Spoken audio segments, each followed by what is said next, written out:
Buenas tardes, mi nombre es Alejandro Sarmiento, estudiante del programa de Ingeniería Ambiental de la Universidad Nacional Abierta de Distancia UNAM. Este video es para el curso de Físico-Química Ambiental. Irá enfocado en los hallazgos obtenidos del estudio de calidad del agua según la norma que regula este tipo de vertimiento industrial.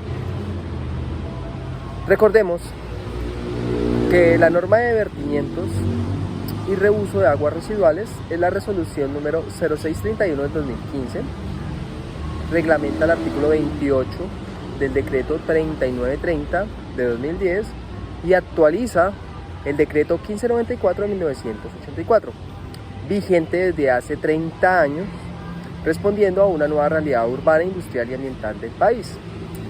Esta normatividad como tal permite el control de sustancias contaminantes que llegan a los cuerpos de agua vertidas por las diferentes actividades productivas de diferentes sectores económicos del país. En el trabajo que se realizó, se midieron índices de contaminación por varios indicadores. ¿Cuáles fueron los indicadores que se midieron? Se midió el índice de contaminación por materia orgánica, en sus siglas ICOMO, que son los tipos de variables físico-químicas que de una u otra manera describen efectos de una contaminación teniendo en cuenta el aspecto orgánico, como lo son la demanda del oxígeno, sus siglas DBO, coliformes totales y porcentajes de saturación del oxígeno. Se midieron aguas arriba y aguas abajo. Ahora bien, el siguiente indicador que se tuvo en cuenta para este estudio fueron los índices de contaminación por sólidos suspendidos, en sus siglas ICOSUS. Entonces, en este índice se trabaja únicamente con un parámetro que es la cantidad de residuos suspendidos totales, SST. Estos sólidos suspendidos pueden ser de origen industrial o doméstico, aguas arriba o aguas abajo. Recordando que como tal se hizo el estudio para ambas direcciones. Se midió el índice de contaminación por mineralización ICOMI, que agrupa la conductividad que expresa el contenido de sólidos disueltos en la corriente del cuerpo de agua. Dureza que se basa en la concentración de cationes de calcio y magnesio y alcalinidad que se expresa a través del contenido de los aniones de carbono y bicarbonato. De igual manera, este ejercicio se hizo también a aguas arriba y a aguas abajo. Se tuvo en cuenta también el índice de contaminación por fósforo, en sus siglas ICOTRO.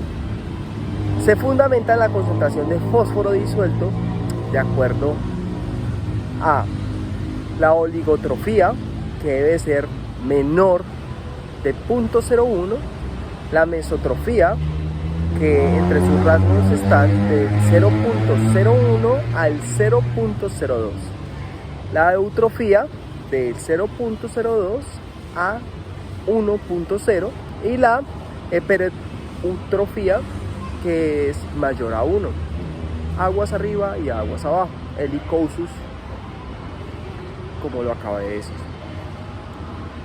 Se midió el índice de contaminación por cambio de temperatura ICOTEM, que mide las consecuencias medioambientales frente a cambios drásticos de temperatura.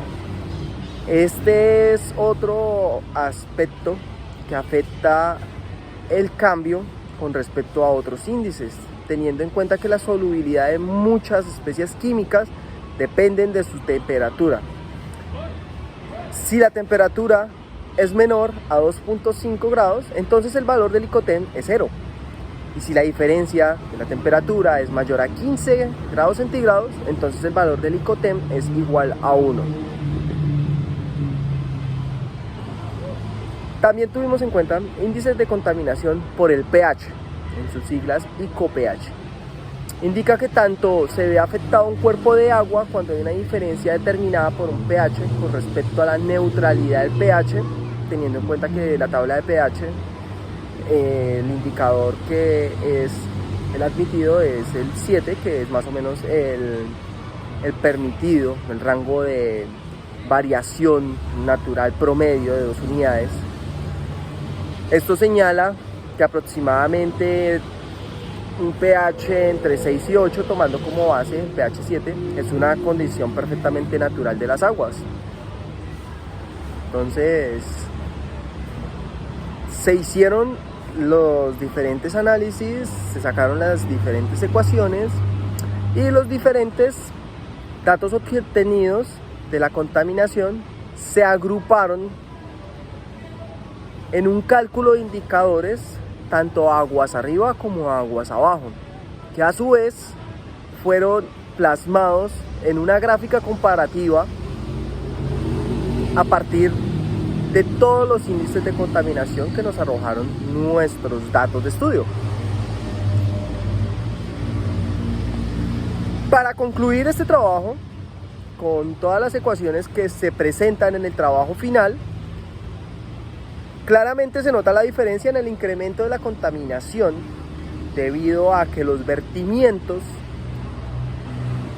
ya que después del porcentaje de contaminación está en un nivel alto, se hace necesario un programa de mejoramiento en las condiciones debido al componente orgánico y de fósforo disuelto, ya que sus valores son elevados antes de los vertimientos, lo cual significa, a su vez, que es un problema que ya preexiste de eutrofización y descomposición de materia orgánica.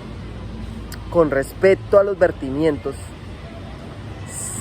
se debe implementar, se recomienda, como ingeniero ambiental recomiendo, la implementación de una planta de tratamiento antes de ser dispuestos sobre el río. ¿Con qué fin? Con que no contaminen las fuentes hídricas aledañas y le den cumplimiento a la norma de vertimientos y reuso de aguas residuales estipulada por la normatividad colombiana actual. En ese orden de ideas, todos los valores obtenidos anteriormente se tratarán de una manera adecuada con respecto a los vertimientos que se generaron. Les agradezco su atención y les deseo un excelente día. Hasta luego.